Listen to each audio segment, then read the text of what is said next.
Hello, I'm Anthony Reuter, Senior Outreach Coordinator at NYC Parks GreenThumb. Today I'm going to talk a bit about the importance of learning your garden space's site conditions and how that impacts planting in the space. I'm going to use the backyard I share to talk you through it today. Knowing the conditions of your gardening space helps ensure your plants the greatest opportunity for success by growing the right plants for the right place. First off, we're going to talk about the sun. As you can see, we have large trees that shade out a pretty high proportion of the backyard in the summer, along with some larger buildings that have popped up in the past 5 years. These trees and the buildings result in the backyard having very light conditions. So today isn't sunny, but the back half and the middle of the space receives the most sunlight. But it's only about 2 to 3 hours of direct sun a day during the height of the summer. This half of our garden space is closest to our house, so it actually receives no direct sunlight throughout the day, but it does get some indirect sunlight that reflects off buildings into the space, so we don't really grow anything back here, and we actually have had some moss form in the space.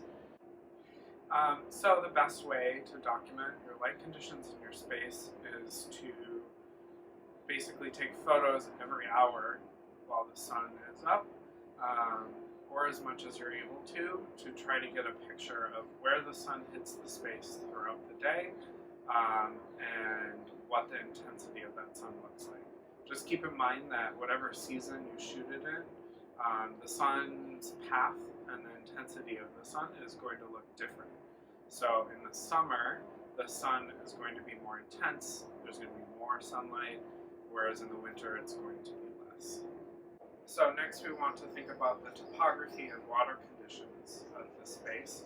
Are there higher spaces? Are there lower spaces? When it rains, how does the water flow?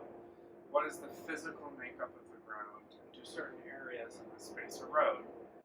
In this yard, we've learned that in rainstorms, water pools in the center of the space, meaning that's the lowest point in this yard. This yard used to have concrete that went all the way up to here, so that when it would rain, water would pool in very large amounts on the concrete, and it would take days for the water to go away, which worsened our mosquito problem back here. So we took out a large portion of the concrete and tried installing a large amount of stones underneath a portion of the soil here to create a French drain. So now when it rains hard, water no longer pools as much as it used to. In this area, our garden beds are mounded. This is purely for aesthetic purposes and actually creates some erosion issues. While plants are still establishing themselves again in the spring, like right now, and it rains hard, we tend to see a good amount of soil erode into the stone pathways of the garden around these mounded beds. A good solution for this is to try to establish ground cover plants that hold the soil in place through the seasons. As you can see, we have started to plant some ground cover back here, and it will just take some years for the ground cover to fill out and to help hold the soil in place.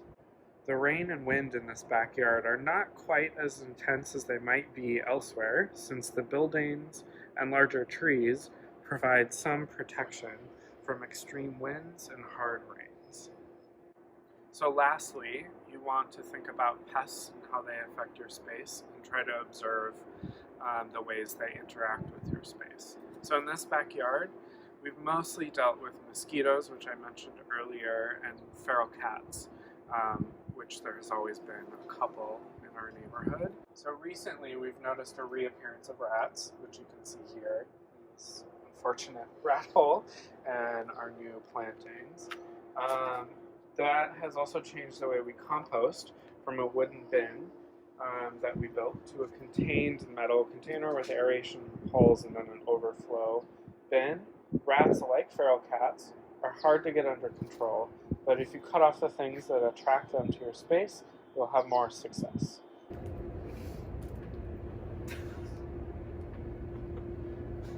So we've done a lot of observing and documenting our space and how nature interacts with it.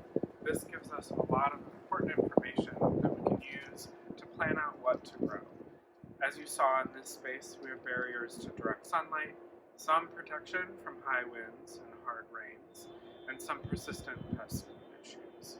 These site conditions have meant adapting the plants to suit the environment and changing out struggling or dying plants with those better suited for the space, because the right plant for the right place creates success. Thank you so much.